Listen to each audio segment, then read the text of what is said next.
Halo, assalamualaikum. Selamat datang di podcast saya kali ini.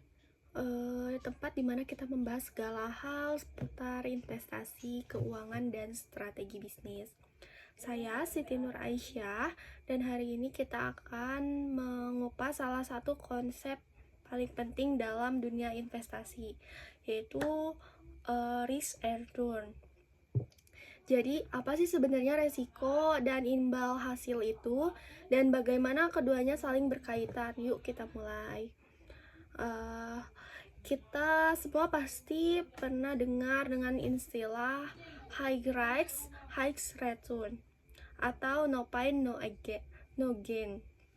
Ungkapan ini seringkali muncul ketika kita bicara soal investasi atau bisnis.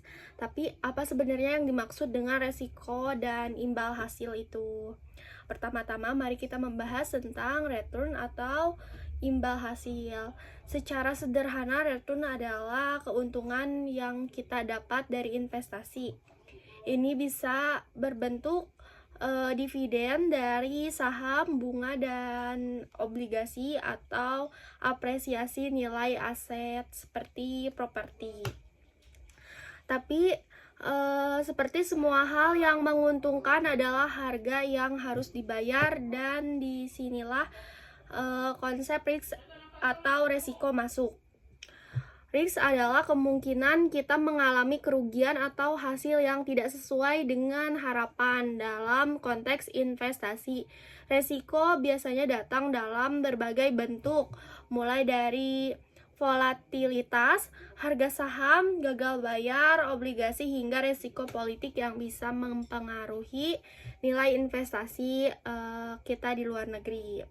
Nah, sekarang pertanyaannya, bagaimana resiko dan imbal hasil ini berhubungan?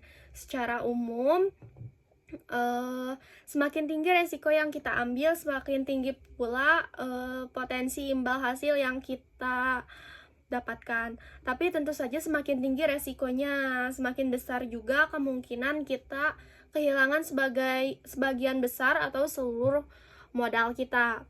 Contoh yang paling mudah mungkin adalah investasi saham ya.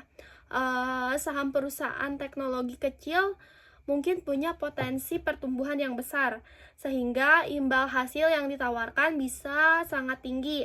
Tapi di sisi lain, perusahaan tersebut mungkin juga belum stabil secara keuangan, sehingga resikonya jauh lebih tinggi dibandingkan saham perusahaan besar dan mapan.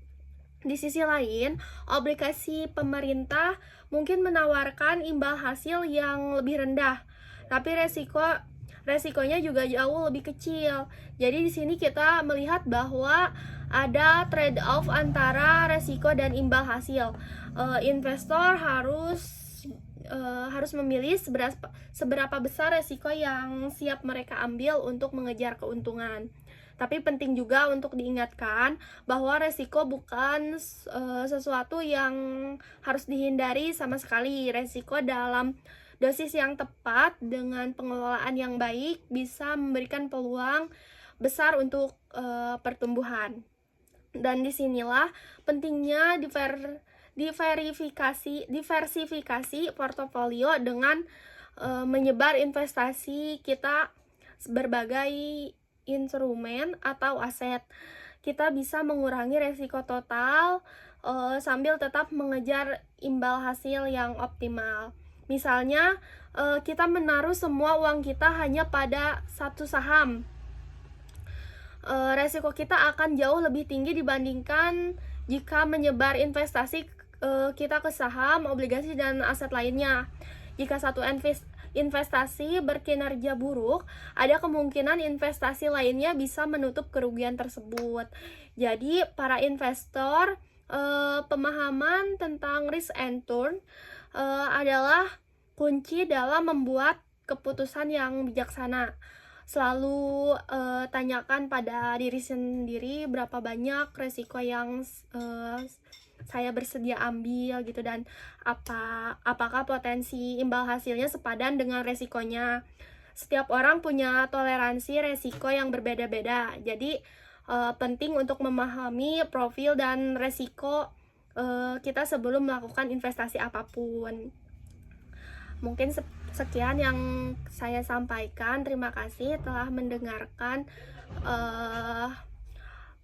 penerangan saya tentang risk and return. Saya harap pembahasan ini membantu dalam memahami lebih tentang bagaimana resiko dan imbal hasil bekerja dalam dunia investasi. Sekian, wassalamualaikum warahmatullahi wabarakatuh.